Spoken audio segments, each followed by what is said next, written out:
Harlem never crowned its kings in daylight. It did it in whispers, behind diner booths, under street lamps, in the silence between jazz notes and sirens. One ruled with poetry and presence, the other with product and precision. One held Harlem together, the other broke it open. This is the story of Ellsworth Bumpy Johnson, and the man who watched him die, Frank Lucas. And when the old king's heart stopped, the new empire began to breathe. As the story begins, tell us where you're listening from and what time it is. If you enjoy the story, like the video and subscribe to support the channel. It was Sunday, July 7th, 1968. Will's Restaurant stood at the corner of Adam Clayton Powell Boulevard and 132nd Street. Half soul food diner, half neighborhood shrine, the floor creaked with the memory of decades, and the booth still smelled faintly of fried catfish, overboiled greens, and hot iron skillets. It was one of the few places in Harlem where time hadn't fully caught up. Not yet. And in the back booth, pressed beneath golden light and flanked by red leather, sat Ellsworth Bumpy Johnson. He wore a dark overcoat despite the heat, silk-lined and tailored at the collar, his felt fedora resting gently on the table beside a pocket-sized copy of Shakespeare's Julius Caesar. The pages were worn, the spine cracked. It was the third time this week he'd read the same monologue about betrayal. He wasn't eating, just sitting. His hands rested calmly on either side of a steaming cup of black coffee, untouched, to the waitress, who glanced over once and thought about asking if he wanted more cream. He looked like a man remembering something too deeply to speak. But outside the window, the next chapter of Harlem was watching him die. Across the street, Frank Lucas, 38 years old and barely a whisper in the city's criminal mythology, leaned against the fender of a Lincoln Continental. He wore a sky blue suit and white Stacey Adams loafers, polished so clean they reflected the fire escapes above him. He lit a cigarette with fingers that didn't shake in his breast pocket. A folded envelope held a list of names, low-level dealers, Army logistics contacts in Saigon, and 2 Harlem bank managers willing to overlook very large deposits, made very late at night. He had everything he needed except timing, and in Harlem, timing was the only clock that mattered. He'd been watching Bumpy for weeks, not stalking, not in the usual sense, but studying, following, not to kill him, not even to confront him. Frank had no interest in challenging a man who still reads sonnets between hits.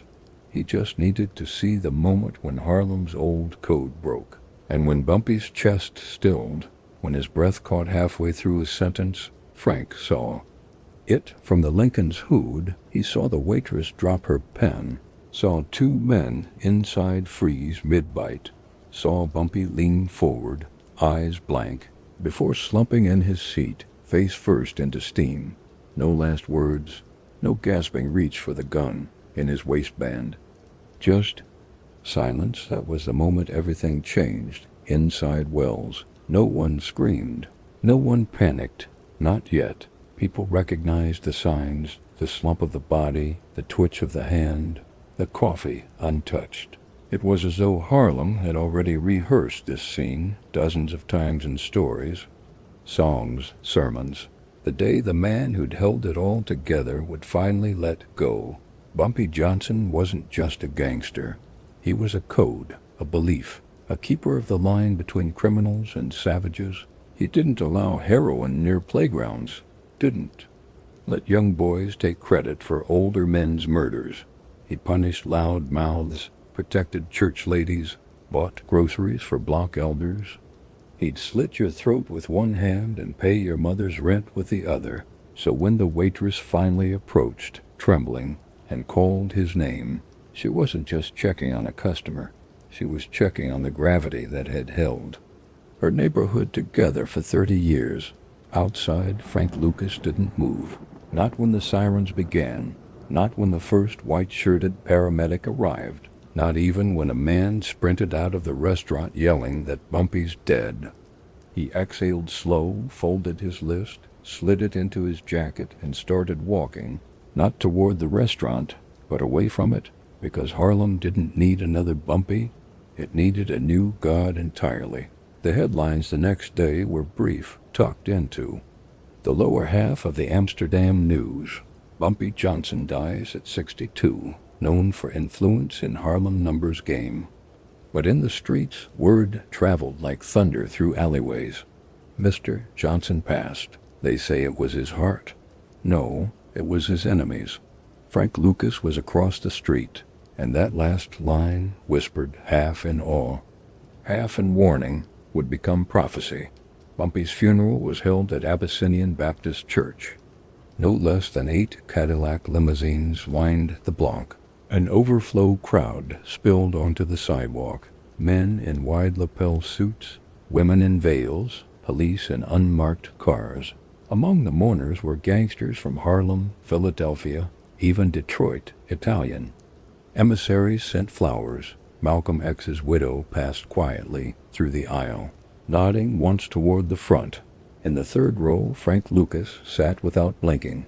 He didn't weep, didn't fidget, didn't sing along to the hymns. He just watched the closed casket, watched Harlem say goodbye to its shadow, and inside his chest, something began to stir. It wasn't grief. It was intent. 1968. Harlem was different from the Harlem of Bumpy's early reign. The jazz was still there, but the horns sounded tired. The soul food was still hot, but the lines were shorter. The young men no longer spoke in metaphors. They spoke in money. Heroin had already cracked the surface, but Bumpy, for all his sins, had been a lid on the volcano. His absence left a vacuum of power, and everyone knew it. The Italians smelled it. The feds sensed it. Small-time hustlers started lifting their heads like jackals, watching a wounded lion. But Frank wasn't small-time. Not anymore. He'd spent the last 2 years mapping the entire system. Who paid whom? Where the weak links were, which cops liked poker, which customs agents owed favors. Bumpy had taught him 2 lessons. Control your supply. Never let the streets decide your fate. And now, without Bumpy, the streets were leaderless, hungry, unguarded. That night, Frank met with his cousin in a motel off the Cross Bronx Expressway. On the bed lay a road map. On the table, 2 envelopes. One marked Thailand, the other Saigon. Frank Lucas pointed to the Pacific. We go straight to the source. Meanwhile, in the press and police precincts, confusion reigned. Is Lucas even a player? One detective asked. Wasn't he just Bumpy's driver? Another scoffed. No one knew, not really, because Frank had learned the value of silence. He didn't throw parties, didn't run nightclubs, didn't wear flashy suits. Not yet. He let others underestimate him. Let them believe he was mourning. Let them believe he was outmatched. In truth, he was already buying his first heroin shipment from a supplier named Sam in Bangkok, a transaction that would reshape Harlem's veins for the next decade. At the same time, a young undercover agent named Richie Roberts was promoted to the Essex County Narcotics Unit. He clipped the obituary from the newspaper and marked it with 2 words, vacuum imminent. Roberts didn't know Frank Lucas yet, had never heard his name, but he knew Harlem, knew how vacuums worked, and he knew that when a man like Bumpy Johnson died, someone far worse always rushed in. He wasn't wrong. Back at Wells' restaurant, the red leather booth sat empty for weeks. No one sat there, not even tourists. It became a monument to an era that passed in a breath. Some said they still saw Bumpy's fedora in the corner of their eye. Others said the coffee never stopped steaming. A few claimed that if you sat in his seat and didn't order, you'd hear him whisper a line from Shakespeare. The evil that men do lives after them. The good is often interred with their bones. Harlem had buried Bumpy, but what came next would bury Harlem. The first time Ellsworth Johnson bled, he was 8 years old. It happened outside his father's carpentry shed just outside Charleston, South Carolina. A white boy from 2 streets over had called his older sister a black whore. Ellsworth said nothing, not because he agreed, not because he was scared, but because he couldn't form the words in time. His stammer, a hitch in his throat that showed up whenever he felt cornered or angry, made every comeback arrive too late.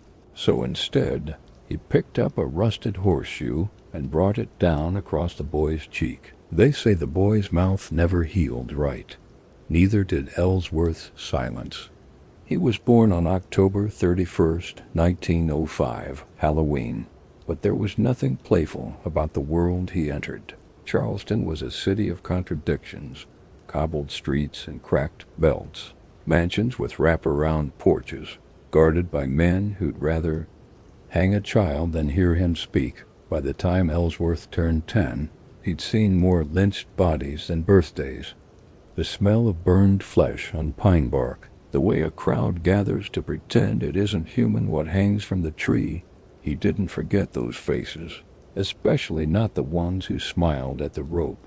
His father, William Johnson, was a stern, proud man, a skilled craftsman with broad hands and little tolerance for emotion. His mother, Margaret Moultrie, was softer but not weak. She sang spirituals while stirring collard greens, her voice trembling like glass in the heat. The family didn't have much, but they had a kind of internal law. Speak clearly, work hard, keep your dignity. Ellsworth was the youngest of 5, and the only one who couldn't recite a sentence without breaking it into pieces. Every time his father corrected him, he grew quieter. Every time a classmate mocked his speech, his fists clenched tighter. By 13, Ellsworth had grown into his frame, tall for his age, broad shoulders, long arms like tree limbs, but his mouth still betrayed him. It became a kind of obsession, the war between the brain and the tongue. So he found other ways to express himself. He began carrying a penknife tucked into his sock, not for protection, for punctuation. If he couldn't say it, he could carve it into someone's memory. In 1919, when he was just 14, something snapped. His sister, Mabel, came home from the local grocery store in tears. A white store owner had grabbed her arm and accused her of stealing a sack of flour.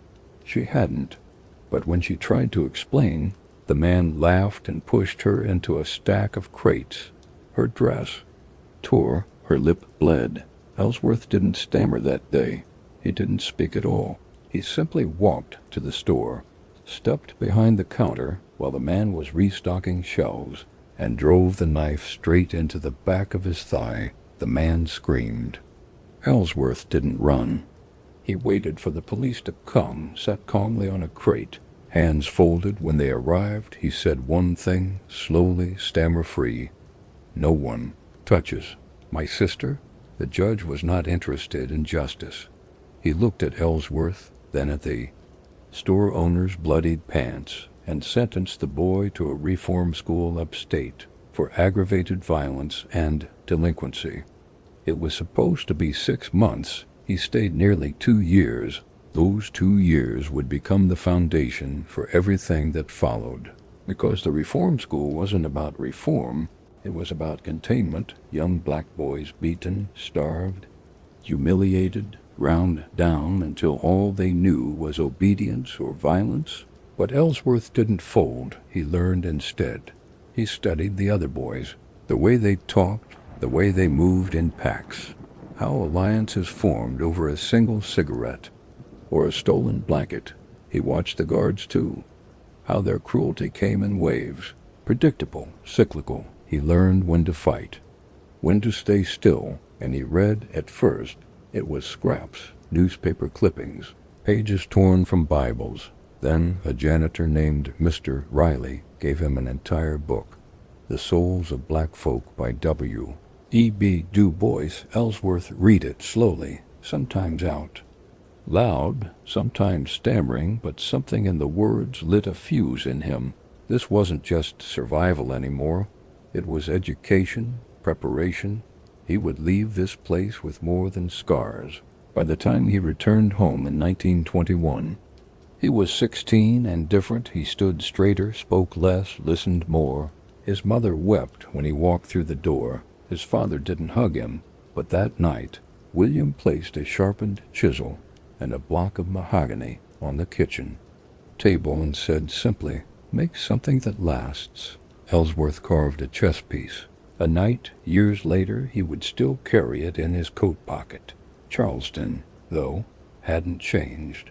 Same cracked streets, same unspoken curfews, same white boys in uniform daring him to look too long at the wrong storefront. Ellsworth stayed just long enough to bury his grandfather, then boarded a train bound north. The ticket was paid for by a cousin in Harlem who promised something better than this. He wore a threadbare coat and carried one suitcase inside, a second-hand pair of shoes, his penknife, and a copy of Julius Caesar. He had underlined one line in pencil, "Let me have men about me that are fat, and such as sleep o' nights." He didn't know what power meant yet, but he knew it had something to do with silence and with watching who doesn't sleep. Harlem in 1922 was a kingdom of contradiction. Jazz bled from open windows. Preachers shouted on corners. The Renaissance was in full bloom. Zora Neale Hurston, Langston Hughes, and Claude McKay turning trauma into poetry. But beneath the art, there were games being played. The numbers racket was beginning to spin gold coins out of pennies. Gambling dens and brothels fed both sides of the street, and the Italians, growing bolder by the year, watched it all like hawks waiting for the wind to shift. Ellsworth Johnson, 17, with a stammer and a penknife, stepped into this world like a question mark with a slow heartbeat. He found work running packages for a bookmaker named Pee Wee Dawson. Nothing major, just slips of paper, cash, and envelopes. But he noticed things: who tipped well, who smiled but didn't mean it, which corners were watched by cops, and which weren't. He said little, listened much. His stutter, once his shame, became a weapon. It made men underestimate him, dismiss him, talk over him, and in doing so, they revealed everything. One night, Pee Wee asked him to deliver a sealed note to a woman named Stephanie St. Clair, also known as Queenie. She ran Harlem's biggest numbers operation and made kings kneel.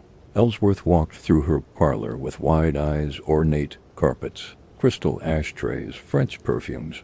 She looked him over once, paused, then asked, "Boy, what's your name?"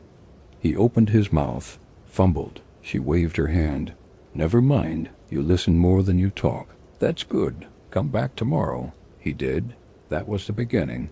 The knife-wielding boy with the stammer had entered Harlem's bloodstream, quiet as a fever, slow as a storm, and somewhere inside him, beneath the scars, the poetry, the carved night, a future king began to stir.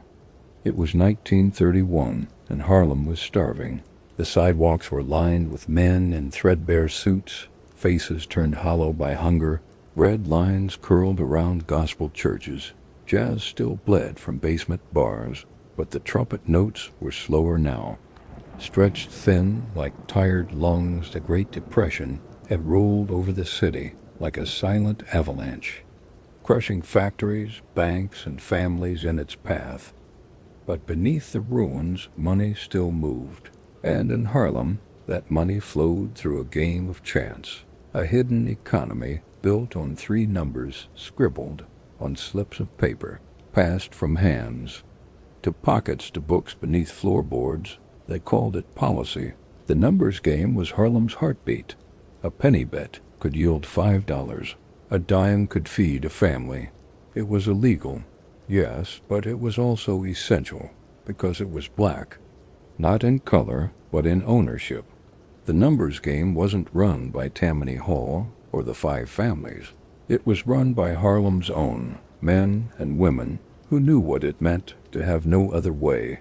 And at the top of that world was a woman with steel in her voice and France in her tongue, Madame Stephanie Saint Claire, La Madame Queenie, the woman who told the mafia to go to hell. In writing Stephanie Street, Claire wasn't just a boss. She was a force, born in Guadeloupe, raised in Paris, and feared on Lenox Avenue. She ran her numbers operation like an empire.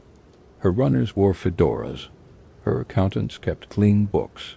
Her enforcers kept Harlem safe from thieves, from crooked cops, and most of all, from outside interference. And when she needed a new enforcer, someone young, sharp, and unafraid of spilling blood and silence, she chose a man with a stammer and a knife, Ellsworth Bumpy Johnson. By 1932, Bumpy had become her shadow. He moved through the streets like a chess piece, predictable only to the one holding the board. He wasn't loud, he didn't strut, but when he knocked on a door, men stood straighter. He collected debts without raising his voice. He carried blackjack in his coat and a pistol in his waistband, but he used them sparingly. Most times he didn't have to, because Bumpy had something better than violence. He had reputation. People whispered that he could kill you without leaving a mark, that he'd read you a line from Hamlet while breaking your fingers. But beneath that mystique was a code, and that code was about to be tested.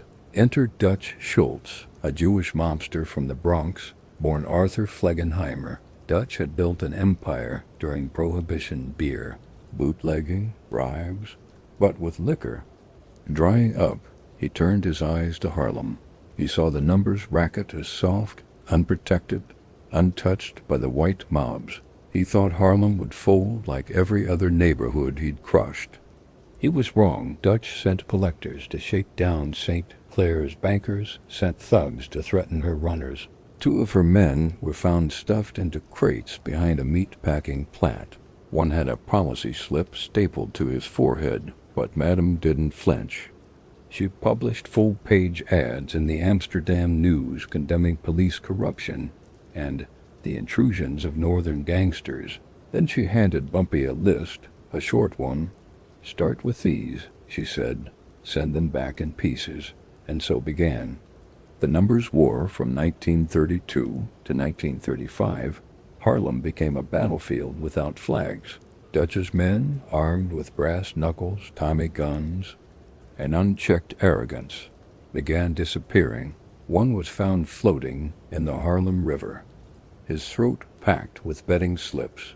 Another was shot twice in the groin and left in front of Dutch's favorite deli.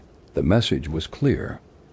Harlem would not be bought, not by muscle, not by money. Bumpy led the retaliation with surgical precision. He didn't kill for sport, he killed for warning. He was methodical, studied like a man playing chess with blood on the pieces, and Harlem responded. Locals began tipping off Bumpy's crew. Which cars didn't belong, which faces had wandered too far uptown. Barbershops passed messages in towel folds, churches warned through coded sermons. Even school teachers whispered names at the end of roll call. Because for Harlem, this wasn't just a turf war, it was a defense of ownership, of identity, of the right to control something, anything, in a country that gave them nothing. Bumpy understood that it's what made him dangerous. He wasn't just enforcing power, he was protecting meaning. In the winter of 1934, a turning point came. Dutch Schultz, frustrated by resistance, ordered a full-scale assault on St. Clair's organization. Bribes flowed to corrupt NYPD units. Police raided number banks, seized ledgers, and dragged black men out by the dozen. One afternoon, Bumpy was cornered. A back alley by 3 plainclothes cops. They beat him until his nose shattered and his lips split clean to the gum. But Bumpy didn't scream, didn't beg. He stared through blood and said, slow and clear, "If you're going to kill me, do it now. Because if I get back up, I'm not coming back with prayers." He spent 3 nights in jail. When he got out, he limped into St. Clair's office, took off his coat, and said only, "We need a new accountant. Ours just flipped." Then he asked for the next name on the list. By mid-1935, Dutch Schultz's Harlem operation was in collapse. Too many bodies, too many bullets, too much heat. Even the Italians were uneasy. Luciano, Genovese, Costolo. They admired Dutch's profits, but not his recklessness. Harlem was drawing headlines, and headlines drew prosecutors. So when Dutch began planning the assassination of Special Prosecutor Thomas Dewey, the Italians made a decision. Dutch was found shot to death in a Newark tavern, slumped in a men's room, clutching his stomach. It wasn't Harlem that killed him, but Harlem had broken him, and Bumpy Johnson. Bumpy had won. He didn't celebrate, didn't throw a party, didn't buy a new car. He simply walked through Lenox Avenue, nodded to 3 barbers, left a $10 bill with a shoeshine boy, and returned to Madame St. Clair's parlor. There, he opened a small notebook, wrote down 2 names, and then crossed them out. He was 30 years old, already feared, already mythologized, but he wasn't done. The numbers war gave him something deeper than money or fame. It gave him proof that Harlem could fight back, that a man with a stammer and a code could carve out space where the world said there was none. But it also taught him something else. That power required restraint, and that the people watching him, the ones who nodded as he passed, were not cheering for violence. They were praying it didn't touch them. That tension, that burden, would shape the rest of his life in later years. When journalists asked him about that era, Bumpy rarely gave details. He would smile, sip from a tumbler of bourbon, and say, "I wasn't born a killer, but I was raised in a place that didn't give me the luxury of language." Then he'd open a book of poetry and start reading, slow and deliberate, because to Bumpy Johnson, every wound needed a verse, and every policy slip paid for a silence no one else could afford. The suit came first, dark navy Brioni, single-breasted, tailored in Rome, the kind of cut that made a man look not just powerful, but inevitable. When Ellsworth Bumpy Johnson stepped into Small's Paradise in 1946, wearing that suit, silk pocket square folded into a perfect triangle, diamond, cufflinks glinting against his wrist, he didn't need to say a word. Everyone turned, everyone knew. The war was over, and Harlem had a king again. The Harlem Bumpy returned to, after his latest stint behind bars, wasn't the same Harlem he'd once defended with fists and gun metal.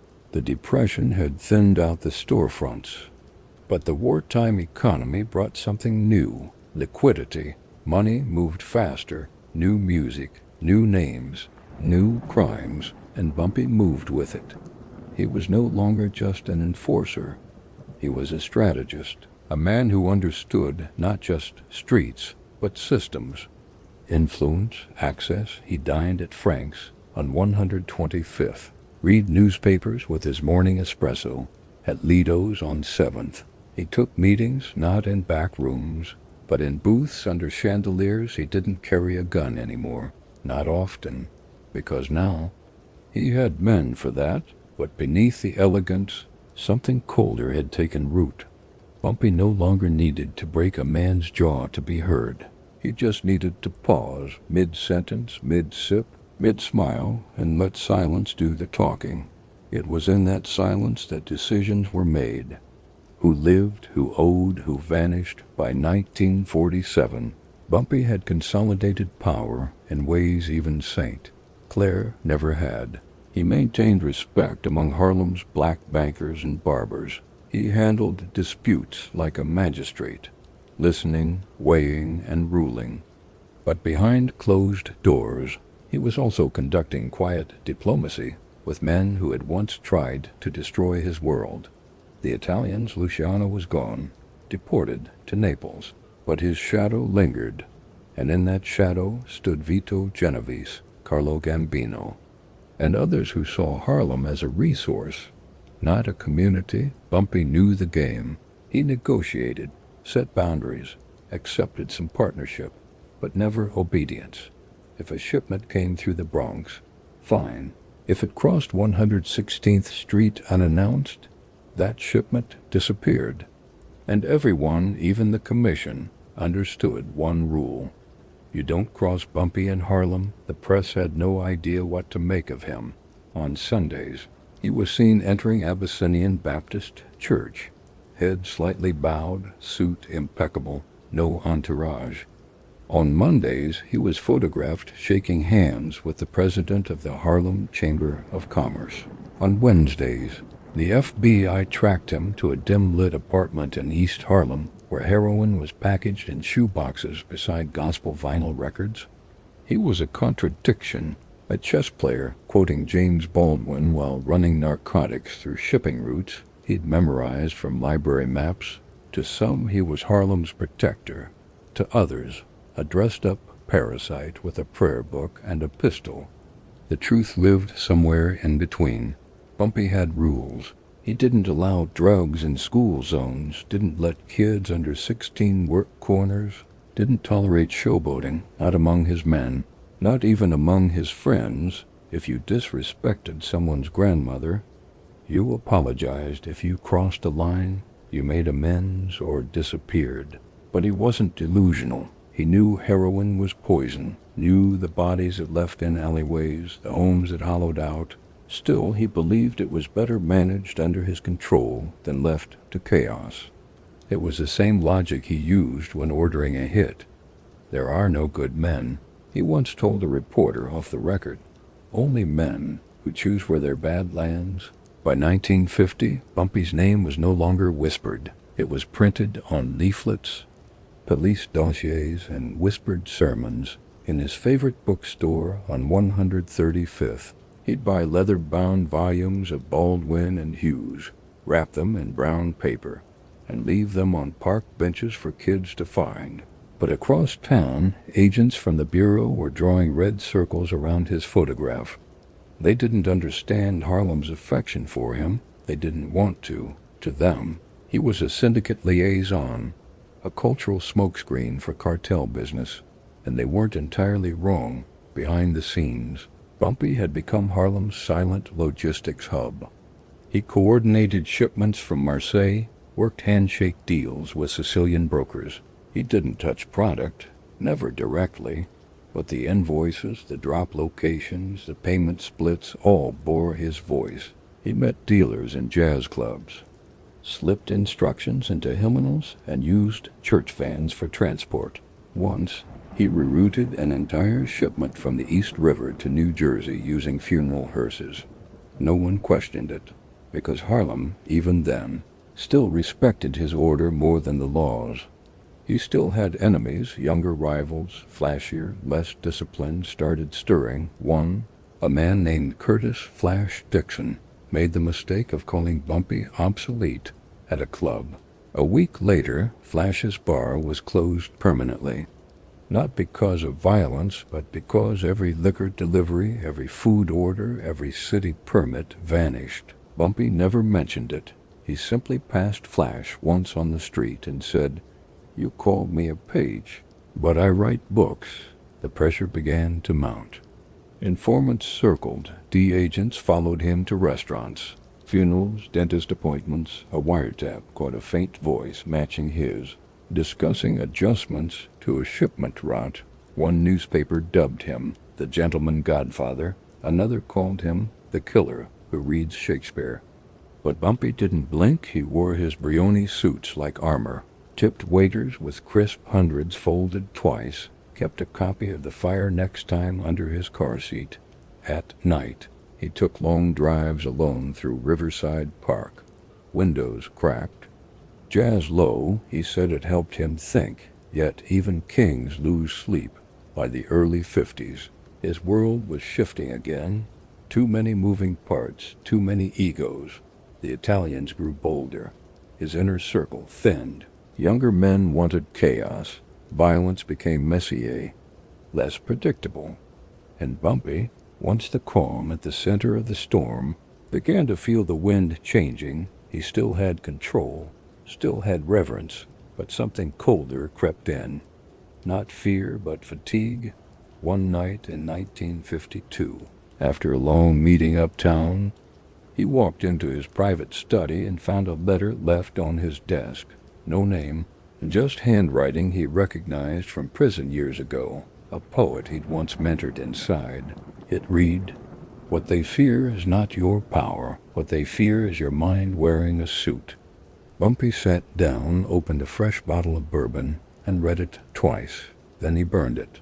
Some truths were better left unsaid or unkept. That winter, he attended a sermon at St. Martin's. The preacher, unaware of Bumpy's presence, began condemning Harlem's decay, naming names, denouncing drugs, lamenting the silence of our so-called leaders. When the sermon ended, Bumpy approached him.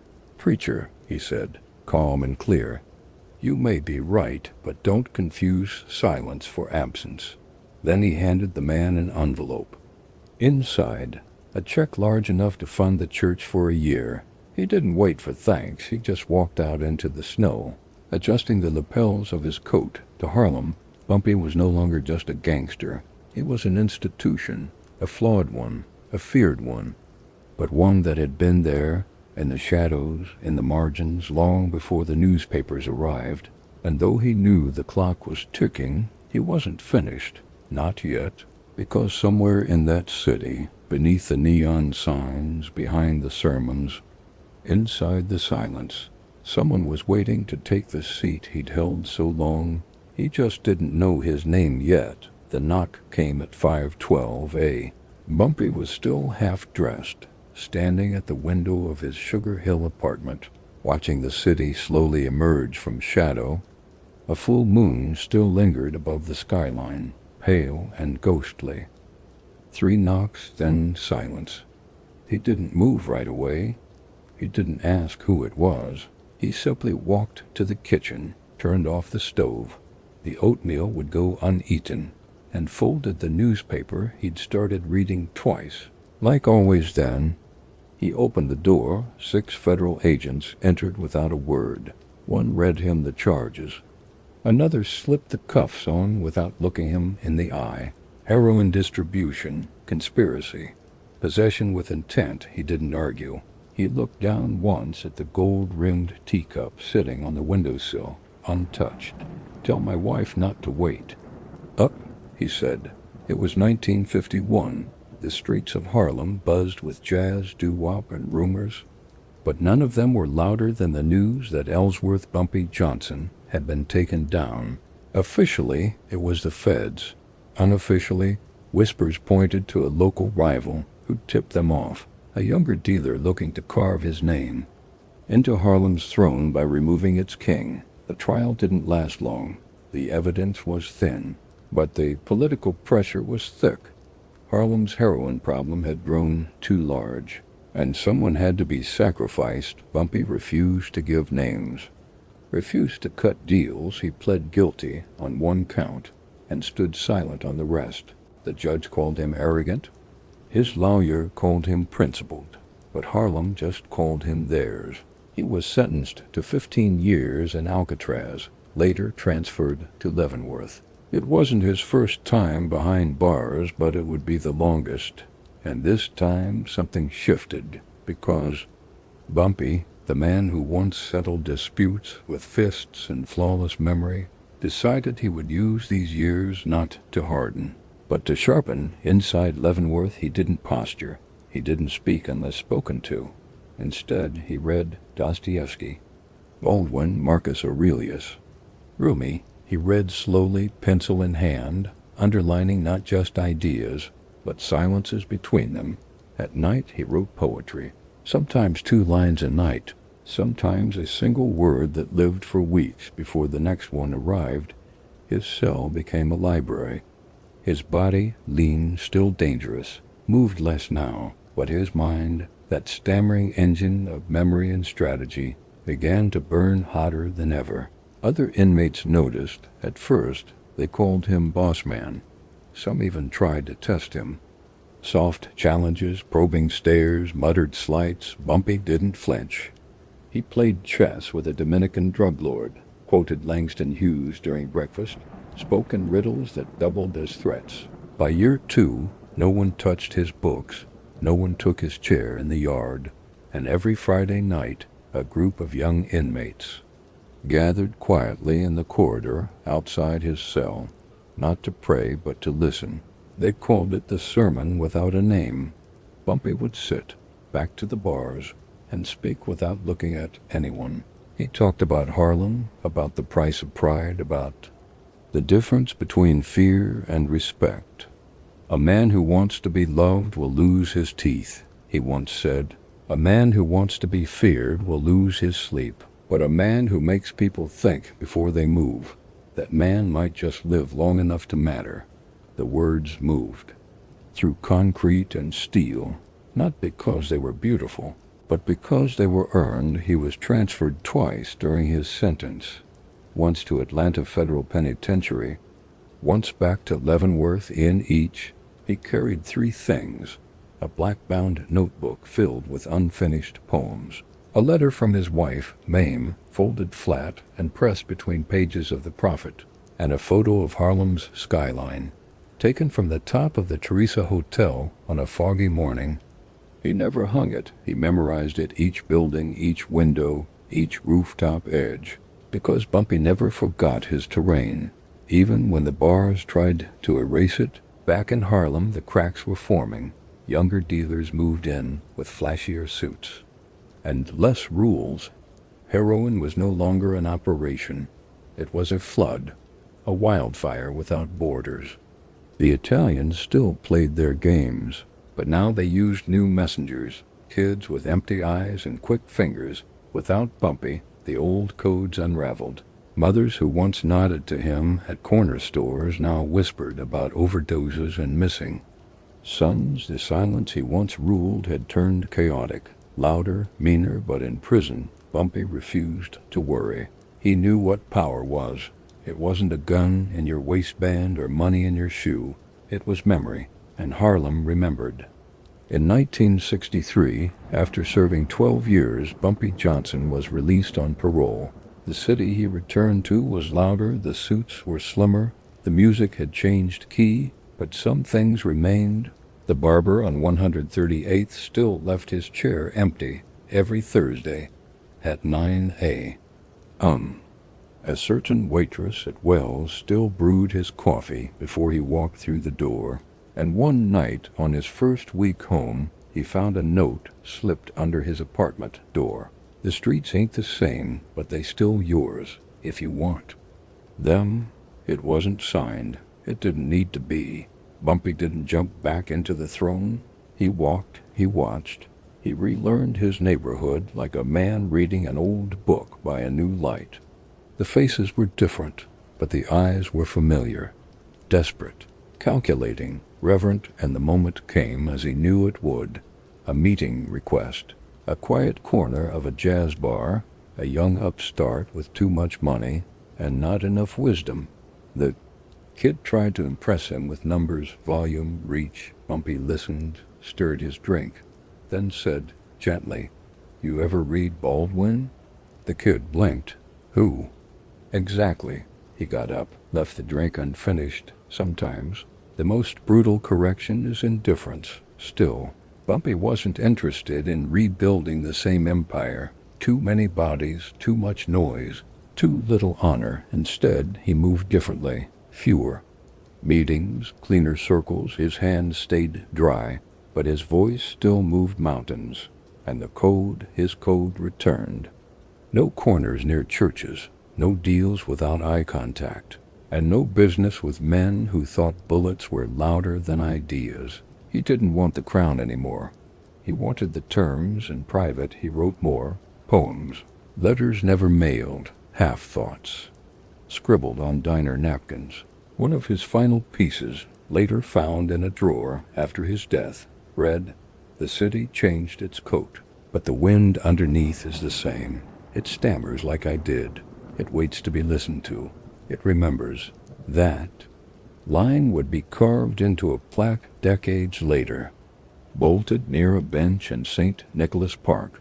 But in those years after prison, it was just a whisper he carried, like a match kept dry in a storm.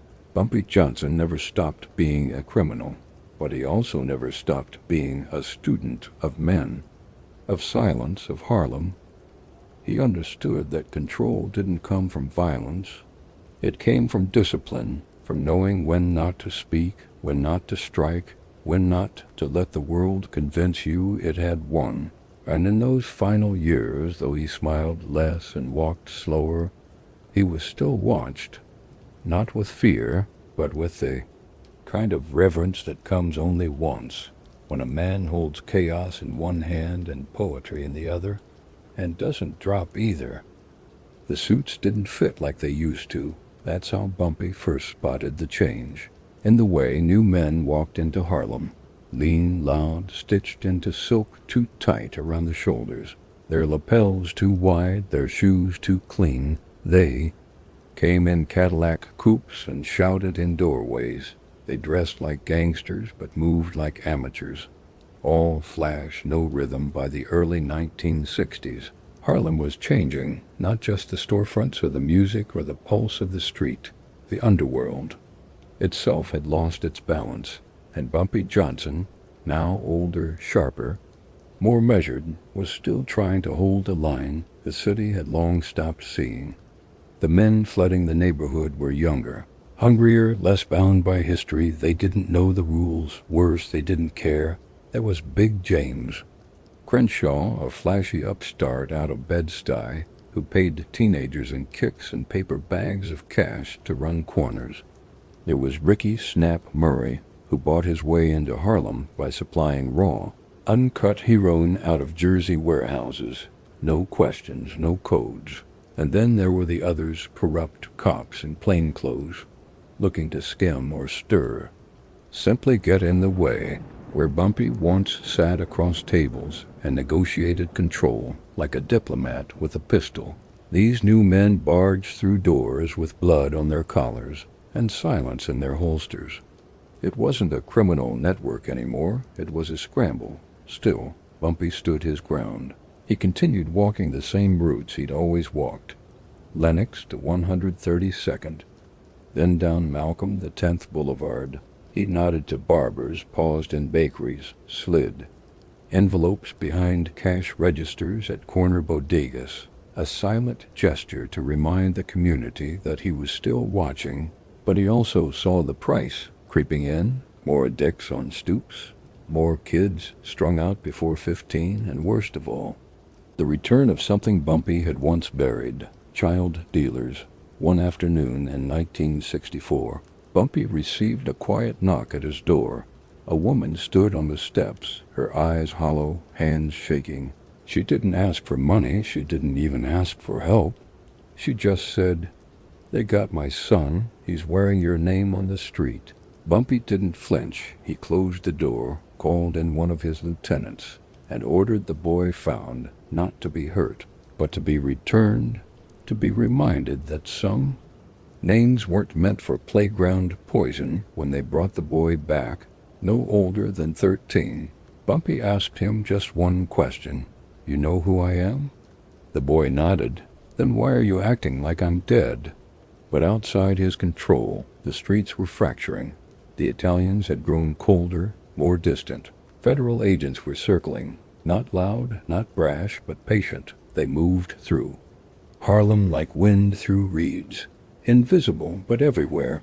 One detective, Patrick O'Leary, I fed out of Manhattan South, began compiling a file on Bumpy that ran 60 pages deep, not on his drug deals, but on his influence, his ability to move weight without leaving fingerprints, his sway in local politics, his silence, because power, like Bumpy's, didn't roar, it whispered. And then the betrayal came, not from the streets, but from within. A long-time associate, someone Bumpy had mentored, protected, even paid to send his daughter to college, flipped, not all at once, not publicly, but in pieces, a missed meeting here, A shipment rerouted there. Then a wiretap, faint but clear, of that man's voice, naming names, hinting deals. Bumpy didn't rage. He didn't send a message. He simply requested a final meeting. It happened in the back of a church on Amsterdam Avenue, after hours, beneath the stained glass echo of saints no one remembered. The man sat, trembled. Bumpy looked at him, long and slow, then slid a folded envelope across the table. Inside was a photo, a picture of the man's mother. On the back, in Bumpy's handwriting, one sentence: "I paid for her funeral. You paid me with a microphone." The man didn't die that night, but he disappeared. Even the agents who flipped him never saw him again. By 1965, the FBI had compiled enough on Bumpy to justify a second major indictment. But something stopped them. Maybe it was his connections. Maybe it was his intelligence.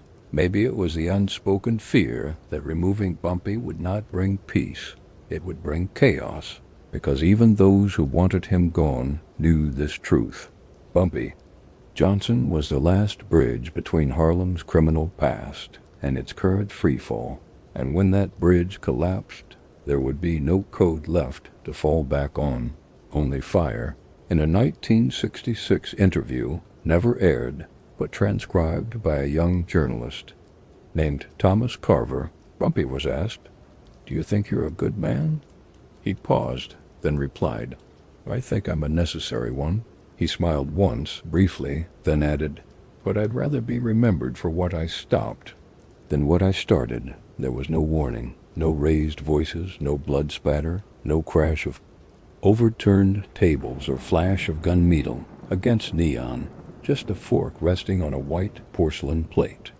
A man mid-sentence, pausing to sip his coffee, and the faint, final breath of Ellsworth Bumpy Johnson, slipping out into the warm Harlem air.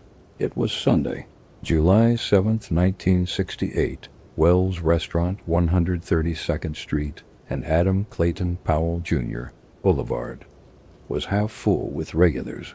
A slow gospel murmur came from the jukebox, barely loud enough to rise above the clatter of silverware and the scent of hot grits, fried chicken, and collard greens. Bumpy sat in his usual booth, back corner, under the wall clock, flanked by two of his lieutenants.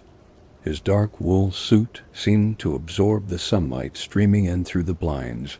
On the table sat a copy of The Fire Next Time, creased open to a dog-eared page. His fedora rested beside it untouched.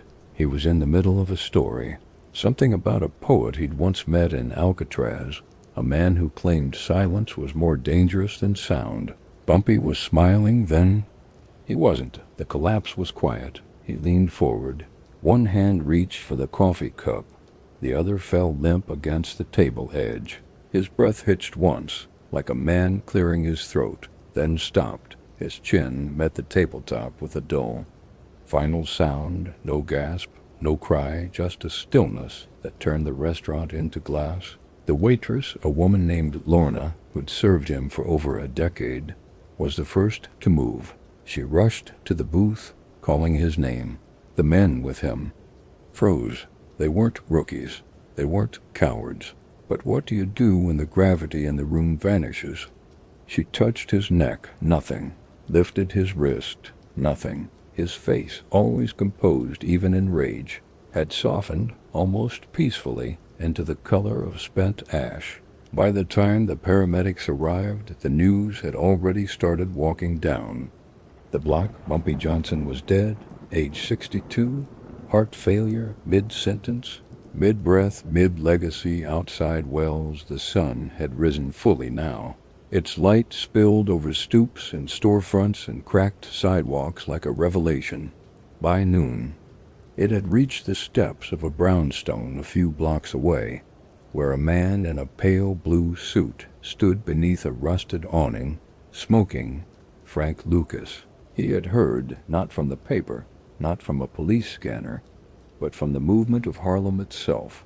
A change in rhythm, a soft panic in the faces of old shopkeepers, A quiet, collective holding of breath. He stubbled out the cigarette, buttoned his jacket, and began walking. He didn't go to Wells, not directly. He walked around the block first, observed, saw the uniformed officers, saw the unmarked cars, saw the tension in the body language of every man who had ever called himself a lieutenant, a runner, a friend. He paused at the alley entrance, leaned back against the brick wall, and lit another cigarette. He didn't mourn, he processed. Inside the restaurant, the coroner had arrived. Bumpy's body was covered. The book still sat on the table. Someone had gently placed the fedora on top of it, as if he'd just stepped away to take a call. Lorna was crying in the kitchen. One of the waiters, a man too young to know Bumpy's full story, muttered to himself, "A man that big don't just die that quiet." But that's the thing about Bumpy. He didn't need noise to make history. By nightfall, Harlem had begun rewriting itself. The phone booths buzzed, the corners whispered, the vultures started circling, because when a king falls without naming an heir, every soldier thinks the crown fits him. But not Frank Lucas. He wasn't interested in inheriting, he was interested in building. And now the throne was vacant. The newspapers were respectful. If cautious, Harlem figure dies in diner, said one. Alleged crime boss collapses mid-meal, read another. Friend, to many feared by more, whispered the editorial pages, but the streets spoke louder. They spoke of the envelopes he left in church basins, the boys he kept off the corners, the justice he dispensed without asking permission, the code that ended with him, because even the men who'd plotted behind his back paused. They knew what they were walking into. A Harlem without Bumpy was not a Harlem with less power. It was a Harlem without protection. At Abyssinian Baptist Church, the pastors were already making calls. The funeral arrangements began in silence. One man offered to donate flowers.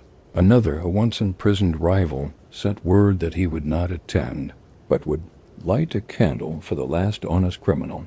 And in an apartment in New Jersey, a man who once wore Bumpy's jacket as a teenager sat down at a typewriter and began writing a eulogy. He never finished it because there weren't words enough. That night, Frank Lucas sat in a corner booth of another Harlem bar, not Wells. That was sacred now. He nursed a glass of bourbon, said nothing, took notes. He remembered the roots, the silence, the rules. He remembered the time Bumpy made him return $1,000 he hadn't earned, just to teach him that Harlem didn't pay out favors without debt. He remembered the poem Bumpy once read aloud at a private dinner, where no one dared interrupt. Better to be feared in silence than remembered in noise. That line lingered now, hovered like smoke, and in its shadow Frank made a decision. He wouldn't copy Bumpy. He'd do something worse. He'd replace him. The city wouldn't know it yet. The newspapers wouldn't print it for years, but from that quiet diner booth in Wells, a new empire would rise, not built on respect, but product, not balanced by philosophy, but efficiency, not ruled by silence, but numbers. Bumpy's Harlem had died with his last breath. Frank's Harlem was about to be manufactured, but for now, there was just the stillness, the closed sign hanging crooked in Wells' front window, a coffee cup left full, a folded book, unread past page 42, and the ghost of a man who had once made Harlem hold its breath, and now made it tremble without. Moving at all, they called it Tobacco Road, a stretch of dirt just outside LaGrange, North Carolina, long enough for a boy to run from nothing, but not far enough to outrun who he'd become. It was where Frank Lucas was born in 1930, into heat, hunger, and the slow boil of the Jim Crow South, the kind of place where men carried hate like pocket knives, where names weren't spoken in school books but written in sweat or screamed in pine thickets late at night. And when Frank was just 6 years old, he saw something no child should ever see. His cousin, 15, wiry, fearless, was accused of looking at a white woman the wrong way. That's all it took. One night a group of men came, no badges, no names, just hoods and rope and the silence. Of everyone who watched, Frank watched too. From behind a wooden fence, frozen, small hands gripping the edge, too tight to feel the splinters. He didn't understand all of it then, but he understood this. Nobody was coming to help us. After that night he changed. The laughter slowed. The fists clenched quicker. The eyes darted more. By 12 he was stealing chickens from coops. By 14 he'd stolen a pistol from a drunk's knit stand and used it to rob a traveling salesman for $40 and a broken watch. His mother wept. His father hit him. But the South didn't offer redemption, just survival or submission. Frank chose survival. And one morning in 1946, with $7 in his pocket and the weight of that broken watch still ticking in his coat, he climbed onto a northbound freight train. Destination? Harlem. New York didn't greet him with music. It greeted him with concrete. A skyline that swallowed him whole, and a city that demanded he learn faster than he could breathe. He found a bed in a boarding house on 116th Street, shared with 2 other boys and a roach the size of a cigarette box. He hustled hard, fast, running errands, washing dishes, slinging counterfeit watches from a suitcase outside the Apollo Theater. But it wasn't enough, not to get ahead, so he learned to watch the shadows. He watched the pool halls, how money moved between hands without eye contact. He watched the pickpockets in the subways, how they used rhythm, not speed. He watched the bookies near the corner bodega, how they listened more than they spoke. And soon he began to try his hand, snatching a wallet here, lifting a pocketbook there, quick, precise, never greedy, and always alone. Because Frank Lucas understood early what took most men years to grasp. If you needed someone to watch your back, you'd already lost. Then came the night that changed everything. A Friday, raining, the kind of Harlem rain that washes away sound and makes ghosts out of tail lights. Frank was inside an underground pool room near 126th. He wasn't playing, just watching, as usual, and then he walked in, tall, heavy, hat low, gloves on, quiet as a sermon. Bumpy Johnson. The room shifted. Conversation slowed. Chairs straightened. Frank didn't move, didn't blink. He watched Bumpy walk to the center of the room, nod once, place a $100 bill on the table without speaking. He didn't need to speak. The whole room already knew who held the power. Frank didn't approach him that night, but he followed carefully, quietly, not to rob, not to confront, just to see how a man like that walked through a city. Bumpy walked. Like the sidewalk owed him rent, he passed 2 corner kids without looking at them, but they still stepped back. He tipped a shoe-shine boy $50 without sitting down, and when he reached his car, a black Buick with white-walled tires, he stopped, turned, and said, without raising his voice, "You've been behind me for 2 blocks now. You got something to say?" Frank froze. Then he stepped forward. "I want to work." That was it. No stammer, no pitch, no begging. Bumpy stared, then nodded. A week later, Frank Lucas became Bumpy's driver. Not his right hand, not his partner, just his driver. And it was the most important promotion of his life, because now he watched from the front seat, listened to every word Bumpy spoke on the phone, noted the time and place of every meeting, who smiled too much, who shook too softly, who didn't shake at all. He saw how Bumpy negotiated, not with noise, but with presence, how he ruled Harlem like a man flipping pages in a book, calm, deliberate, efficient. Frank didn't rush it. He opened doors, kept his mouth shut, but he remembered everything. Where Bumpy bought his suits, how he folded his napkin, the way he nodded only once when confirming a shipment. Frank absorbed it all, and at night, when he was alone, he would write down names, places, details, because Frank Lucas wasn't just learning crime, he was learning power. And power, real power, doesn't announce itself. It waits. It began. In silence, not in Harlem, not on a street corner or inside a number's house, but in a coffin nailed shut in the belly of a military transport plane flying out of Da Nang. The name on the tag was real. A young soldier, 19, dead from a roadside. Eyed, but inside the false bottom of that coffin, under the body, beneath the flag, was one brick of heroin white, dense and pure as snowfall, enough to destroy a city block, and that coffin belonged to Frank Lucas. Bumpy Johnson was gone. The balance was broken. There was no longer anyone to enforce codes or control corners, no one to keep the Italians in line or the street kids in check. Harlem was open, not in opportunity, but in vulnerability. Frank had been watching, waiting, and when the news came down from Will's restaurant, Bumpy, gone in a breath, Frank didn't mourn. He moved. By 1970, the heroin trade in New York was controlled by the Italian mafia. The product was diluted, cut, stepped on 3 or 4 times before it ever reached the street.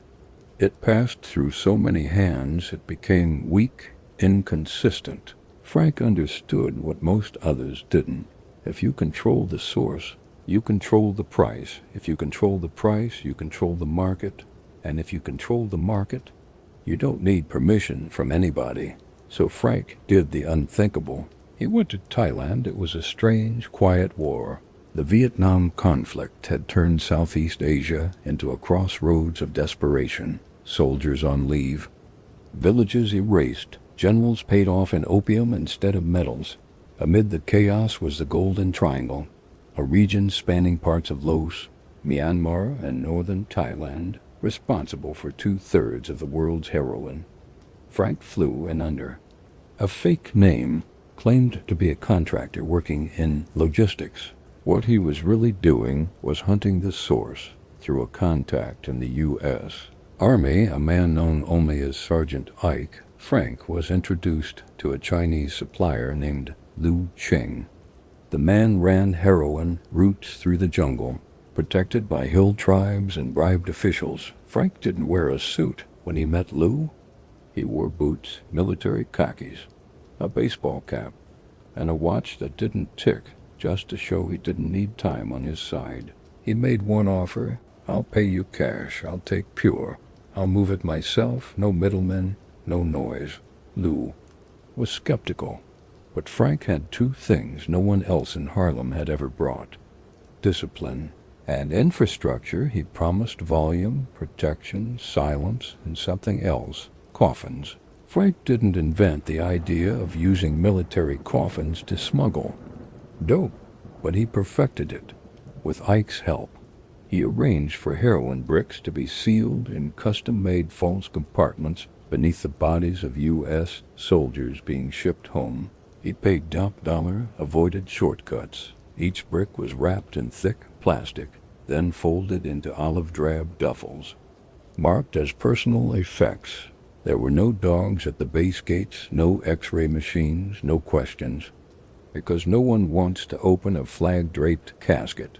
Back in New York, the shipments arrived at a private funeral home in the Bronx. The mortician was on Frank's payroll, another man who never asked for more than a check and silence. Frank would be there when they unloaded every time, hands behind his back, eyes on the crew. He never touched the product, never made phone calls from landlines, never stayed in one place longer than an hour. He moved like a ghost, but the dope, that blue magic, moved like fire. It hit Harlem like a second plague. Uncut, unstepped, pure. People called it glass, ice, sky powder. But Frank gave it a name that stuck: blue magic. It was packaging and performance, branding and brutality. He sold it for half the price of mafia dope, and it was twice as strong. Addicts swore by it, dealers killed for it, rivals tried to copy it, and when they did, Frank sued them. "Literally, that's my name," he once said. "You don't get to sell poison and borrow my reputation." By 1972, Frank Lucas was making over $300,000 a day. He'd bought a $125,000 mink coat and a matching chinchilla hat. He drove Cadillacs lined with bulletproof panels and walked into clubs like he owned the air inside. But beneath the flash was a machine, tightly controlled. Ruthlessly efficient, he put his brothers on payroll, built supply routes from Harlem to Newark to Philadelphia, stored cash in shoeboxes, safes, hollowed out speakers. He paid off cops but never trusted them. He tipped big, spoke little, moved like a businessman, because to Frank Lucas this wasn't a hustle, it was a corporation. But even empires built in silence make noise eventually, and somewhere someone was listening, but not just yet. For now, Frank sat in the back of his favorite Harlem nightclub, lights low, drink half full, the streets buzzing with addicts and prophets and envy. He wore a mink, but he moved like a man wrapped in armor, because he knew exactly how he got here, not by pulling a trigger, but by putting the world in a box, sealing it shut, and sending it home with a flag on top. It was the kind of courtroom that made even steel feel cheap. High ceilings, cold benches, a clock that ticked too loud. Federal District Court, Southern District of New York, 1975. Frank Lucas sat at the defense table in a tailored suit that didn't seem to fit anymore. Not because of the cut, but because of the weight.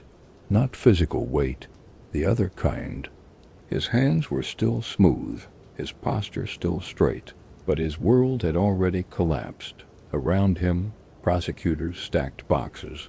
Inside those boxes, ledgers, testimony, wiretaps, photos, and the memory of Harlem in flames. The charges were staggering: conspiracy, racketeering, trafficking, tax evasion, bribery, homicide by arrangement.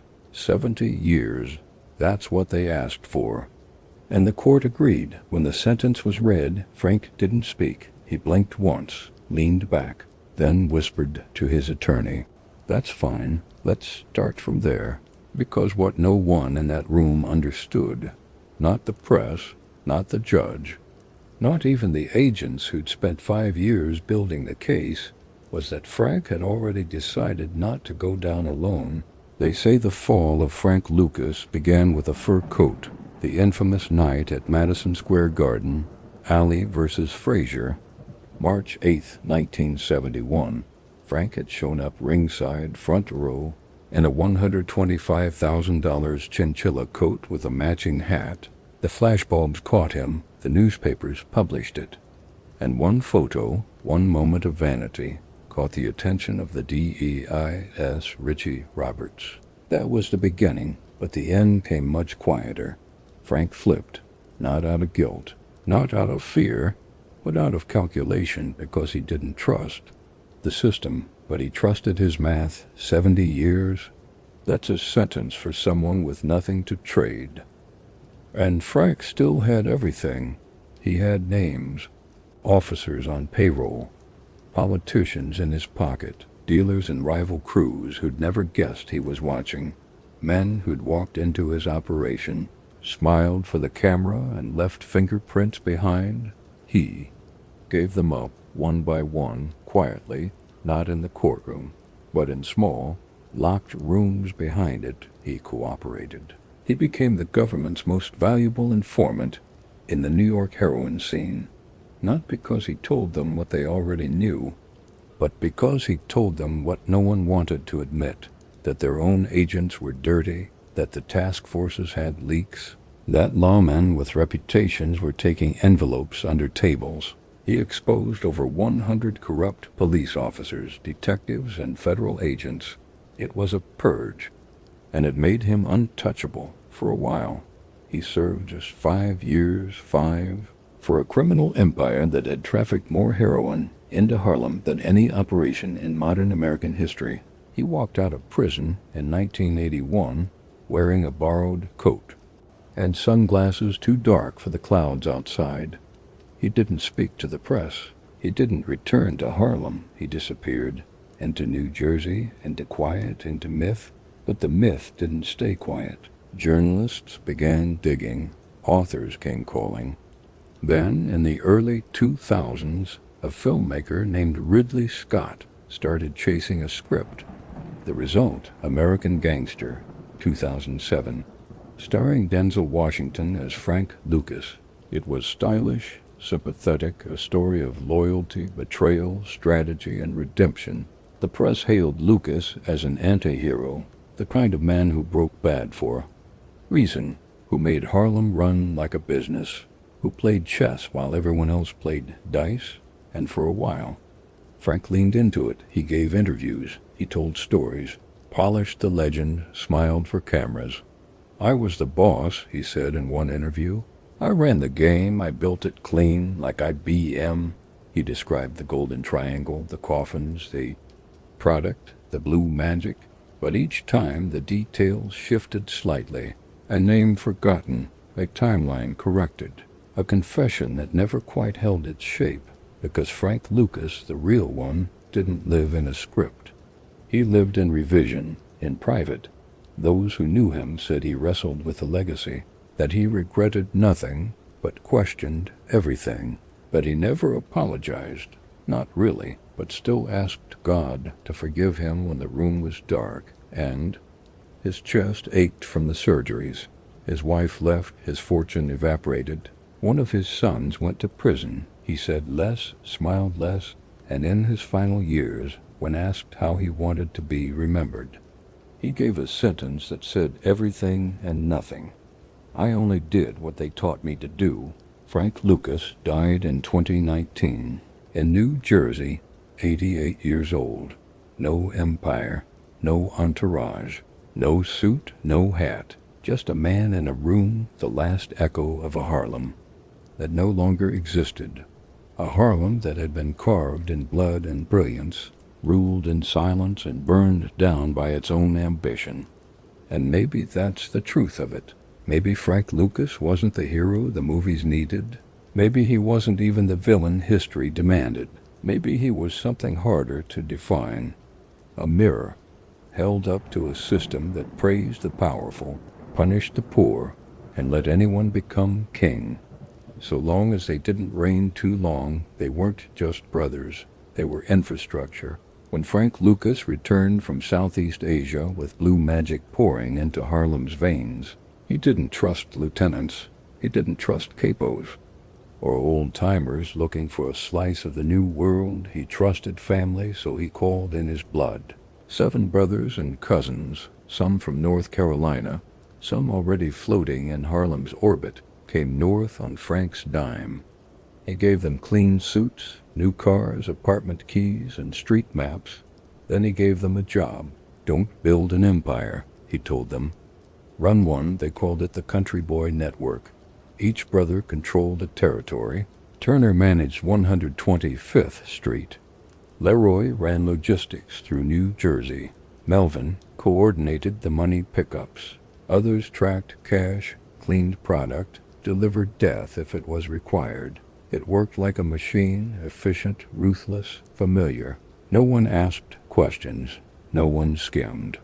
No one talked, because disloyalty in this family was considered not just a crime, but a betrayal of blood. At its height, the operation moved $1 million of heroin per day. From the Bronx to Baltimore, blue magic flooded communities like a chemical sermon. The streets chanted it. Addicts called it holy. Even rival dealers used it, then lied about their source. Frank's brothers kept their mouths shut, their hands moving, and their faces in the background. But slowly, the cracks began to show. The first warning came in 1972. A bag went out uncut, too pure. 3 overdoses in one night, all in the same block. Whispers moved faster than sirens. Frank was furious. He traced the bag back to Jerome. A cousin brought in from La Grange who'd been pocketing product and selling it raw for a bigger margin. Frank didn't kill him, but he sent a message the next day. Jerome was seen in a Newark diner. 2 fingers broken, mouth wired shut, envelope of bus tickets in his lap. He never came back, but the problem wasn't just greed. It was growth. Too much cash, too fast, too many moving pieces. And brothers who once played cards in the same room now talked through buffers and associates. Frank had built a system, but that system was human, and humans make mistakes. A mule in Queens left a trunk full of cash unattended. A driver got high off his own cargo and crashed into a deli. A cousin's girlfriend, high on powder and pride, bragged at a party about where the real money was stored. The D listened, the NYPD's Special Investigations Unit listened, and somewhere across the river, a wiretap blinked to life. Still, inside the circle, Frank stayed calm. He told the brothers to lay low, tighten up, no new hires. No girlfriends near the stash, no calls from your own phones. But it was too late. The family was too big, the flow too wide. The scent of blood and profit was already in the air. In 1973, 2 of Frank's cousins were caught with $400,000 in cash and 3 bricks of heroin in a hidden compartment of a Pontiac Bonneville. They didn't talk, but they didn't need to. The police now had a pattern, a structure, a trail of cousins moving money like couriers for a cartel they didn't fully understand, and all of it pointed back to one name, Lucas. By the fall of that year, the Country Boy Network had stopped being invisible. The brothers still held Harlem, but Harlem had become a war zone. Detectives tailing the stash houses, agents hiding behind news vans, rival dealers scheming, hoping to carve up the empire before the feds could freeze it. And inside the circle, loyalty began to buckle. One cousin drank too much, another whispered too loud. Frank saw it, and for the first time, he looked tired. The family that built the empire was now its greatest threat, because in trusting blood, Frank had created something he couldn't control. Not a crew, not a business, but a legacy with its own hands, and no fear of burying the man who gave it breath. The whisper didn't come with a gun. It didn't kick in the door or leave a body on 145th Street. It came through a coil of copper and steel, a flicker of breath riding a wire in a government basement. It said, just enough to matter they cut it here, then push it across the river. The voice on the other end was calm, southern, controlled. It was Frank Lucas. By late 1974, the D had ears everywhere. They were done with binoculars and blurry photos. They didn't want mules or runners. They wanted the source, the brain, the mouth, the man. And they got their chance when one of Frank's outer circle distributors, a slick-talking cousin of a cousin, got pulled over in Newark with 4 bricks of blue magic and a pistol with the serial number filed off. At first he said nothing. Then they showed him the year's 25 minimum, and suddenly he couldn't stop talking. The D called him CI 379B. To Frank, he was Trey. He'd been in and out of Frank's stash houses. He knew which brothers ran what routes. He had touched the powder, watched the scales tip.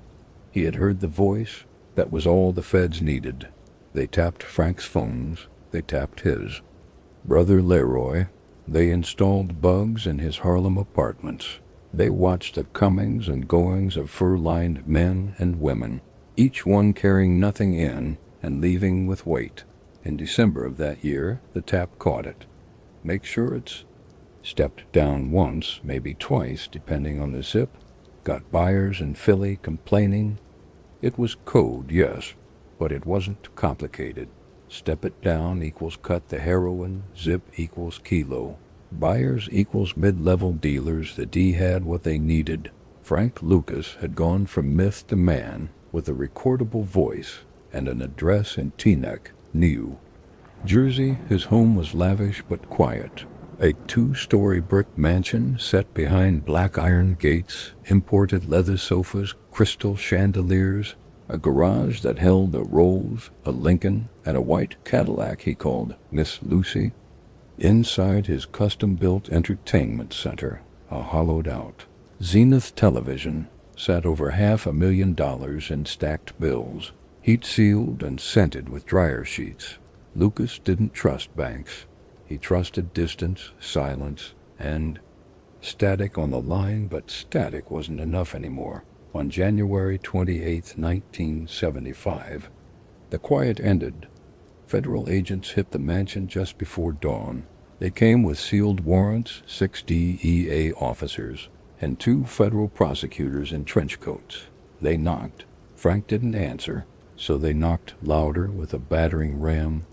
What they found made headlines. $584,683 in cash hidden in the television, jewelry boxes with diamond cufflinks, and rings the size of molars, Rolodexes filled with numbers linked to known traffickers, bags of powdered sugar used to test cuts, and in a hidden compartment behind the linen closet, 3 loaded handguns, 2 passports, and a map marked with shipping ports in Bangkok and Saigon. Frank was led out in a brown silk robe and bare feet. One officer said he looked like he was headed to breakfast. The story broke fast. Drug kingpin nabbed. In New Jersey raid, Lucas tied to Southeast Asia smuggling ring. D says Harlem empire funded by Vietnam coffin scheme. New York newspapers couldn't get enough. Photos of the mansion, diagrams of heroin pipelines, speculative net worths. Some claimed Frank made $52 million. Others said he was worth double that. But the truth, buried beneath the headlines, was quieter. Frank sat in a holding cell in Manhattan, staring at a steel sink and wondering which of his people had whispered first. The indictments came in waves. Frank Lucas, conspiracy to distribute narcotics, money laundering, possession of unregistered firearms, 3 of his brothers, aiding and abetting interstate trafficking, 2 cousins, falsifying import documents, racketeering, a detective from the NYPD's Special Investigations Unit. Bribery, that last one hurt the most, because Frank had spent years greasing palms, cash in envelopes, gold watches at Christmas, and now those same men were turning state's witness, standing in court and pretending they'd never shaken his hand. In court, Frank was still composed. He wore tailored suits, spoke only when spoken to, watched the jury, not the judge, but inside. The structure was already collapsing. His family was splintering. His assets were frozen. And the name Lucas, once said in whispers and with awe, was now spat in alleyways by addicts mourning their dead. Frank once said, "It ain't the drugs that get you caught. It's the people around the drugs." He was right. The empire didn't die with a bullet. It didn't burn or drown. It bled out, one whisper at a time, through a wire, through a handshake, through the mouth of a man too scared to serve 25. By spring, the case was airtight. There would be no bargaining, no mercy, unless Frank gave them something back, and what he gave would rewrite the story of Harlem crime forever. But that's the next chapter. There is a silence that comes before. Betrayal. It is not the silence of guilt, not the hush of a man planning to run. It is deeper than that. The silence of a man watching his empire die brick by brick, and knowing that no one will build it again. In a dim cell at Metropolitan Correctional Center, Frank Lucas sat alone, not in chains, not yet, but shackled by a different weight. Legacy, what did it mean to be king? When the throne was gone, and the court was turning state's evidence faster than he could name them, he had once been the most feared man in Harlem, the ghost in the back room, the shadow behind every kilo of blue magic. Now, he was inmate 0453-4068, pacing in foam slippers, eating government cheese, and waiting for his name to be called by a prosecutor. The streets called it snitching. The law called it cooperation. Frank called it strategy.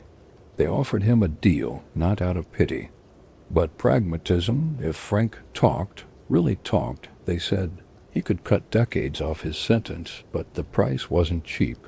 They didn't want the low-level runners, or even the mules flying in from Bangkok. They wanted cops, they wanted detectives, they wanted the men who let it all happen, who turned patrol cars into delivery trucks and courthouse corridors into smuggling lanes. Frank knew all of them, and now, for the first time in his life, he spoke. In the hearings that followed, Frank Lucas did what few men in this world ever dared. He named names. Officer O'Hanlon, 28th Precinct, took $5,000 a month, drove dope. From the docks to the Bronx. Detective Morales gave me badge numbers of raids before they happened. Cost me $40,000 over 3 years. Captain Fenley approved lost evidence reports. Knew exactly what I was moving. Didn't care. Long as he got his slice, the numbers piled up like case files. By the time the dust settled, over 100 law enforcement officials had been implicated. Some resigned, some stood trial, some quietly vanished from the force. Frank Lucas didn't just break Harlem's code, he cracked New York's blue wall. The fallout was nuclear. In Harlem, his name, once spoken with reverence, became a curse. Old allies refused to collect calls. Family members crossed the street when they saw him in court. On TV, even in prison, the weight of betrayal followed him. He was relocated, placed in protective custody, watched by guards who no longer respected him, but now feared him in a different way. Frank had not just flipped on his world. He had rewritten its rules, and yet in the wreckage came a second life. In 1991, after serving just under 5 years, Frank Lucas walked free, not as a king, not as a soldier, but as a story. He returned to a Harlem that had forgotten him. The corners he once ruled now sold crack, not heroin. The brownstones were tagged with graffiti. The whispers were gone, replaced by boom boxes and boarded windows. Frank moved slow through the streets. He was older now, thinner, wearing suits that no longer dazzled, but behind the eyes, there was still that glint, not of violence, but of memory, of everything he had seen, everything he had built, and everything he had burned. Then came Hollywood. It started small, a journalist digging into his old arrest reports, then a book deal, then a man named Nicholas Pileggi passed his story along to a producer in Los Angeles. The script came next, American Gangster, Denzel Washington, Russell Crowe. A film about Frank Lucas, the rise, the reign, the betrayal, the myth reborn in CinemaScope. Frank became a celebrity, invited to red carpet premieres, interviewed on BET and CNN, photographed beside the very actors who portrayed his enemies. And there, beneath the stage lights, Frank did something no one expected. He smiled. "People think I'm a villain," he told one reporter, "but I was just running a business. I treated it like any business, cut out the middlemen, streamlined the product. That's what they all do. I just happened to sell heroin." It was part defense, part confession, but more than that, it was control. For the first time in decades, Frank Lucas owned his story. Not the courts, not the cops, not the whispers in alleyways, him. And yet, even as the lights came up, the shadows stayed close.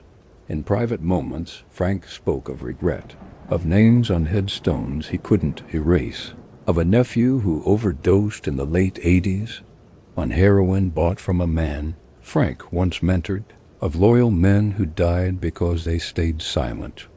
When he didn't, he tried to give back, spoke at schools, warned kids against fast money, but he also signed autographs in restaurants. He was a man of contradictions, reformed, but still proud, free, but never forgiven. The streets did not mourn him. They tolerated him. He lived his final years in a modest New Jersey home, occasionally spotted at diners or walking with a cane near East Orange. He would tell the same stories about Bumpy, about the coffins, about the mansion with cash in the TV. Sometimes people would listen, sometimes they wouldn't. But Frank always talked because silence, he'd learned, was a young man's weapon in old age. The only power left was memory. When he died in 2019, the headlines were conflicted. Drug kingpin turned informant dies at 88. Real American gangster Frank Lucas passes away. Harlem legend leaves complicated legacy. Complicated. Indeed, he was a criminal. He was a businessman. He was a father, a liar, a snitch, a survivor. He betrayed the streets to save himself, then sold the betrayal back to the world as legend. Frank Lucas broke every rule, including the last one, never speak. But in the end, he spoke louder than any man Harlem had ever known. In Harlem, the streets never forget. Not the deals, not the debts, not the kings, and certainly not the difference between a man who ruled to preserve and a man who ruled to expand. They say Harlem had two kings, one in the age of quiet elegance, the other in the era of televised ambition. Ellsworth, Bumpy Johnson, Frank Lucas, two names, two codes, one throne, but Harlem only kneels for one. Ghost at a time, Bumpy Johnson's Harlem wore tailored suits and whispered power. Born in 1905 in Charleston, South Carolina, he arrived in New York during the Harlem Renaissance, a time when poetry danced through jazz clubs and revolution sat in cafe corners. Bumpy wasn't loud, he didn't have to be. He read Shakespeare. He played chess at 110th and Lenox, moving pawns like soldiers, bishops like threats. He carried himself like a statesman, even when blood stained his hands. Bumpy believed in control through respect, not spectacle. His power was discreet. His alliances were strategic. He brokered deals with the Italian mob, but refused to be their pawn. He gave food to the hungry and funerals to the forgotten. And when violence was needed, it came in silence, precise, surgical, final. Harlem respected Bumpy not just because he ruled it, but because he understood it. Then came the shift. The 1970s cracked Harlem open. Gone were the jazz clubs and cold-eyed doormen. Now it was booming speakers, needle marks, and money that moved too fast to count. And in that chaos stepped a new king, not born in Harlem but built by it. Frank Lucas. He wasn't subtle. He didn't believe in whispers. He wore chinchilla coats and silk suits, drove custom Cadillacs, and walked into nightclubs like he owned the air inside them. Frank didn't protect Harlem, he monetized it. Where Bumpy trafficked in alliances, Frank trafficked in heroin. Shipped in coffins from Vietnam, sold by the ounce, cut only once, branded as blue magic. It was pure, cheap, and everywhere. And, just like that, Harlem was no longer a neighborhood. It was an empire. People still debate it in barbershops on 125th, over chessboards in St. Nicholas Park, under the hum of neon halal carts and corner store radios. Bumpy had dignity. Yeah, but Frank made real money. One kept it in the community. The other destroyed it. Neither side agrees, but both still speak their names with a kind of reverence, like Harlem's version of church doctrine, because even though both men bled into the same sidewalk, their visions for Harlem could not have been more different. Bumpy built walls, he created order, protected women, warned dealers not to sell to kids. His violence was personal, directed, a scalpel, not a hammer. He paid bail for black artists. He tipped street vendors. He watched the neighborhood like a man watches his child grow. He wasn't a saint, but in a world that offered Harlem no kings, Bumpy played the part with gravitas. He believed Harlem's soul was worth preserving. Frank opened the floodgates. With one move, he turned Harlem into the epicenter of East Coast heroin. Money flooded the blocks. So did addiction. Corner kids wore gold chains. Mothers cried behind drawn curtains. The same neighborhood Bumpy once guarded now staggered beneath the weight of overdose. But Frank didn't see it that way. He saw himself as a capitalist, not a criminal. A man who understood supply and demand. To him, Harlem was a market. To Bumpy, it was a kingdom. They weren't enemies in life. Frank worked under Bumpy, learned his codes, his taste for elegance, his insistence on respect. But when Bumpy died in 1968, a space opened, and Frank didn't just step into it. He redesigned the throne. Bumpy ruled like a man who didn't need attention. Frank ruled like a man who wanted the world to know he'd arrived. History does not pick favorites. It only remembers echoes. In the decades since both men passed, their legends have grown, not faded. Frank Lucas got the movie deal, got the flash, got the infamy. But Bumpy Johnson got the murals, got the quiet nods, got the whispered rest easy. Boss that still floats down Malcolm X Boulevard at night. And that may say everything. In hip-hop lyrics, both names appear. Jay-Z raps about Frank Lucas style. Suits. Nas calls himself the son of Bumpy Johnson. In films, Frank became myth. In whispers, Bumpy became memory. Two kings, one throne, but Harlem. Harlem outlived them both. Today, if you walk 116th Street late enough, you might catch the wind playing tricks, hear dice hit concrete like they used to in Bumpy's day, see a boy in a knockoff mink trying to imitate Frank's swagger. But the real Harlem kings are gone. All that's left is what they left behind. A code, a crack, a debate, a crown, and a neighborhood still trying to figure out whether the throne ever really belonged to anyone. There's a booth near the back of Wells' restaurant, the kind of corner that once held secrets under the soft rumble of laughter and jazz. It sits empty now, tucked between a frosted window and a chipped tile wall. The leather is cracked. The table leans slightly to the left, but in Harlem some chairs are still reserved for ghosts. The city outside keeps moving. New condos rise where old walk-ups once stood. Organic markets hum beside pawn shops. Gentrification reshuffles the map block by block. But not everything leaves when the buildings do. Some stories stay behind, pressed into the sidewalk like fossils, and Harlem remembers. It remembers the men who once sat in that booth at Wells. Men who dressed like kings but dealt in shadows. Men who fed children with one hand and ruined fathers with the other. They called it an empire, but empires built on vice don't collapse with thunder. They evaporate quietly until only the silence is left. There's a reason we end here. Wells wasn't just a restaurant. It was a crossroads. Frank Lucas used to sit by the window, always with his back to the wall, eyes watching Lenox Avenue. Bumpy Johnson met here with community leaders, slipping them folded bills under linen napkins. Detectives came here too, sometimes to follow, sometimes to listen, but now it's memory. You walk past it on a summer evening, and the only thing rising from the sidewalk is heat and rhythm. The corner feels ordinary, safe, forgotten. But history has a strange way of breathing through cracks in the concrete. This isn't a story about drug deals.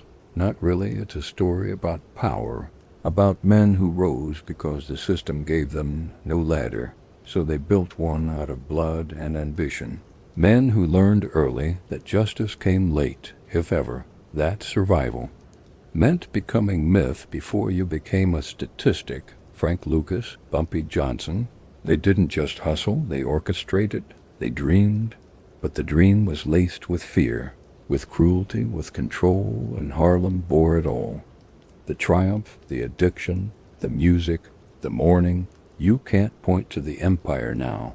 It's not a building, not a grave. not even a name etched into bronze. But it's there, felt in the rhythm of the block and the way an old man watches the street from his stoop, and the way a mother clutches her child a little tighter when sirens pass. Legacies like Frank's don't end in headlines. They bleed into the atmosphere. He died an old man, quiet, away from the chaos he once commanded, but the damage outlived him. So did the awe. Some still see him as a symbol of success on his own terms. Others see only the funerals. Both are right in Harlem. Myth becomes survival, and silence can be louder than gunfire. Wells is just a building, but the stories inside it stretch decades deep.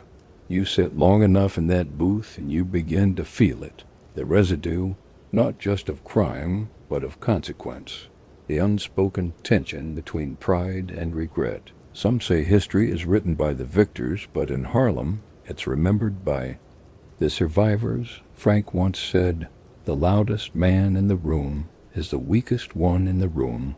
He wore that belief like armor, spoke softly, moved precisely, let his empire roar without him raising his voice. But in the end, even the quiet kings get silenced, and what's left? Not the millions, not the fear, not the fame. What's left is this: a booth in a restaurant that outlived its kings, a stretch of concrete where names echo without needing to be spoken, a city still wrestling with the weight of what it remembers and what it forgives. They're all gone now. The dealers, the lookouts, the enforcers, even the cops who pretended not to see, but the blocks they ruled still bear their fingerprints. In the rust of a chain-link fence, in the stoop where kids play, tagged beside a mural of Malcolm, in the songs that speak of pain and pride in equal measure. This is where it ends, not in a prison, not in a headline, not in a grave, but here, in a neighborhood still learning how to live beyond the shadow of its kings, because empires fall, but the silence they leave behind, that never really goes away,